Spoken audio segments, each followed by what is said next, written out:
You open an app, Amazon, groceries, something you've bought before, and something stops you.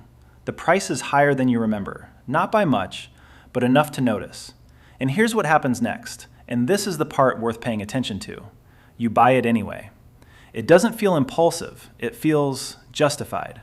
Not because you need it today, not because it's a good deal, but because of a thought that shows up almost instantly, before you've even thought it through.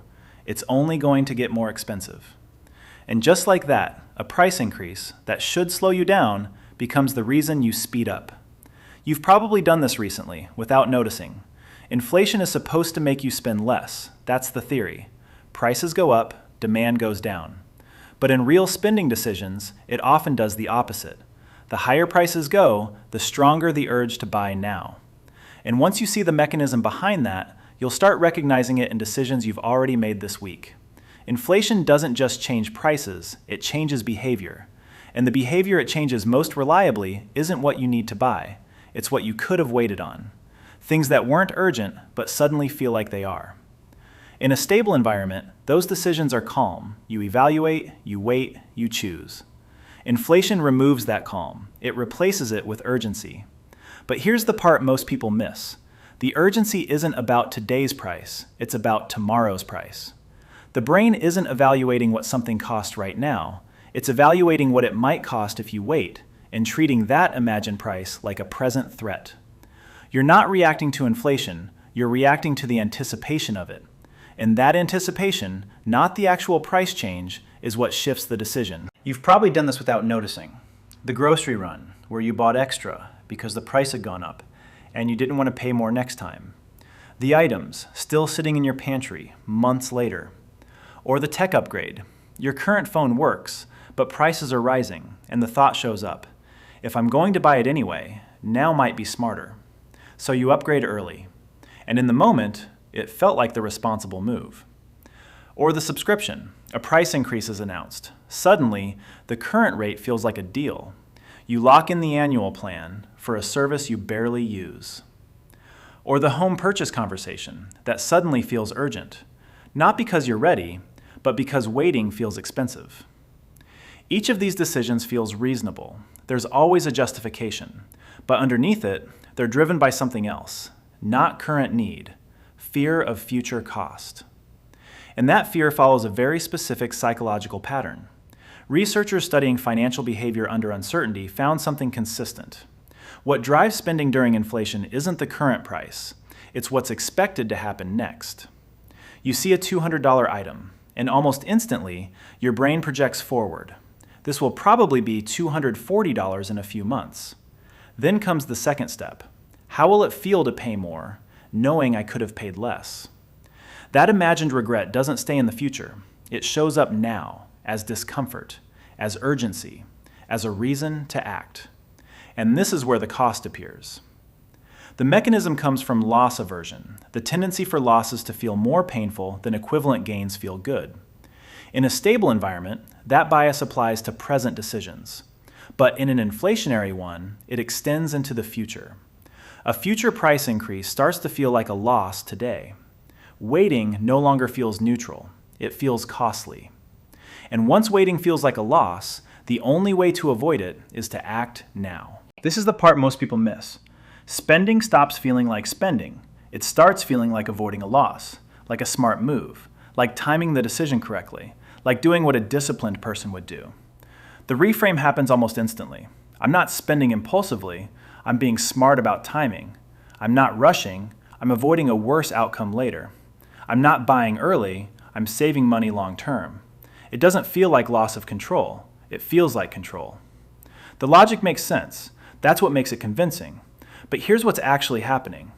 The decision comes first, driven by a response to anticipated loss. The reasoning comes after, built to justify what's already been decided. Research shows people are far better at explaining decisions they've already made than evaluating them objectively beforehand. Inflation creates the urgency. The "this is smart" narrative explains it. The spending didn't become rational because prices are rising, it became rationalized. There's another effect most people don't notice. Inflation changes how time feels. In a stable environment, waiting is neutral. A month from now doesn't feel meaningfully different from today. You can take your time. Inflation removes that feeling. Waiting starts to feel expensive. Every delay feels like paying more later, and the timeline compresses. Decisions that should take time start to feel like they need to happen now. And this is where it gets more interesting. That urgency doesn't stay contained. Once the brain shifts into time is working against me, it starts applying that logic everywhere. You bought groceries in bulk because prices were rising, but now you're also looking at upgrading your phone earlier, thinking more seriously about a car, revisiting purchases you weren't planning to make yet. You went in to save money and somehow ended up planning a bigger purchase you weren't even considering before. The logic spreads. Act now before it costs more, even when the urgency isn't actually relevant. This is the part most inflation discussions miss. Behavioral economists call it category spillover, a mindset triggered in one area spreading into others. Here's what that looks like. Rising grocery prices, higher gas, more expensive utilities. That environment creates a shift. You move into a buy now mode, a general readiness to spend, a lower threshold for decisions. And this is where the cost shows up. Some purchases are directly affected. Groceries, yes. Gas, yes. But then it spreads. The phone upgrade, the gym membership, the furniture purchase. Decisions where the inflation pressure is minimal or irrelevant. But the brain, operating in buy now mode, doesn't reset between categories. It carries the same urgency forward.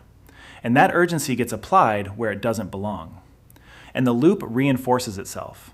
When an inflation-driven purchase works out, or at least doesn't go badly, it feels like confirmation. I bought early and it paid off. Maybe true, maybe not. But the brain treats it as evidence that acting early is the right move. And every price increase you notice, in any category, reactivates that urgency. Waiting starts to feel risky again. Pay attention to this next part. The justification loop protects itself. Evidence that supports buy now behavior gets remembered. Evidence against it gets dismissed or never fully registered. The purchase that felt smart gets reviewed. The ones that weren't necessary don't. Over time, this creates a pattern, a way of deciding that starts to feel like strategy. It looks like planning. It feels like discipline. It presents itself as responsible, but underneath it is a brain operating in a state of urgency. A state triggered by rising prices and carried across every financial decision. Here's the line worth sitting with. Inflation doesn't just make things more expensive. It makes your decisions more expensive. The price increase on an item is visible. You can see it, measure it, know exactly what it cost you. But the cost of inflation-driven decisions is hidden. It's spread across dozens of small choices, slightly rushed, slightly pressured, slightly less evaluated. Each one feels reasonable. Together, they shift your behavior, and that shift is where the real cost lives.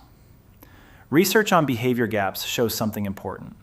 Over time, mistakes in when you act, driven by urgency and anticipation, cost more than the price increases themselves. You think you're staying ahead of inflation, but inflation is changing how you decide, and that change is more expensive than the price change. The inflation-driven spending pattern shows up most clearly in a few specific places. Large, deferrable purchases, cars, home renovations, major appliances, property. Decisions where you should take time, but suddenly feel pressure to act quickly. The financial stakes are high, and the urgency feels justified. Then there are discretionary upgrades, technology, fashion, lifestyle items, categories where prices can rise just enough to make the inflation story believable, even when the actual price pressure is minimal. And then there are lock-in decisions, annual subscriptions, long-term contracts, fixed-rate plans. They feel like wins, locking in today's price for tomorrow's service, but often they lock you into decisions that don't match how your needs actually evolve. Across all of these, the pattern is the same. A forward-looking price story that makes waiting feel expensive. And once that story feels believable, it doesn't have to be accurate. The buy now response inflation creates can't be switched off. The urgency shows up before you think. So the solution isn't willpower, it's structure. Specifically, separating two things inflation blends together: price and timing. A rising price doesn't automatically make something worth buying today. It makes it feel urgent. Those aren't the same. And the gap between them is where most of the cost lives. Some people use a simple question as a circuit breaker. Would I buy this at this price today if prices weren't rising? If the answer is no, if the only reason it feels urgent is what it might cost later, then the decision isn't about value, it's about anticipation. That doesn't mean the answer is always don't buy.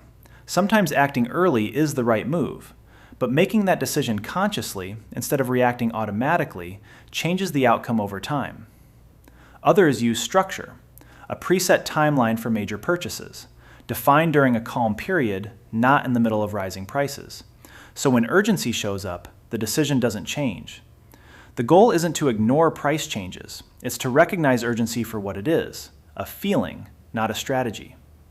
So the next time you feel that pull toward a purchase you weren't planning to make, the one that arrives with a ready-made reason about prices going up, pause. Not to stop yourself, not to ignore inflation or pretend timing decisions never matter. Just to ask, is this real value today or anticipatory loss? Because inflation is real, and sometimes acting early does make sense. But the urgency it creates, the feeling that time is working against you, is not the same as a good decision. A rising price makes something more expensive. It doesn't automatically make it worth buying now. It just makes it feel urgent. And urgency, mistaken for insight, is one of the most reliable drivers of financial decisions that feel smart in the moment and cost something real over time. Your financial future isn't primarily threatened by inflation. It's threatened by the decisions inflation makes feel obvious. If this shifted how you see your own decisions, subscribe for more on the psychology behind financial behavior, and I'll see you in the next one.